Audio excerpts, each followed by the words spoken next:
సరే, చిదంబరంలో ఆకాశలింగం అంటే అంతటా నిండినటువంటి ఆకాశమే అక్కడ ఉన్నది తెలుస్తోంది. కానీ అరుణాచలంలో అగ్నిలింగం అంటే అక్కడ అగ్ని ఏది?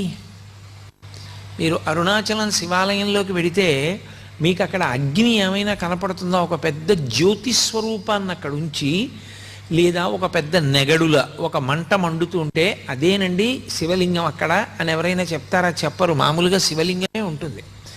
మామూలు శివలింగమే ఉన్నప్పుడు అరుణాచలంలో ఉండేటటువంటి శివలింగం అగ్నిలింగం ఎలా అవుతుంది?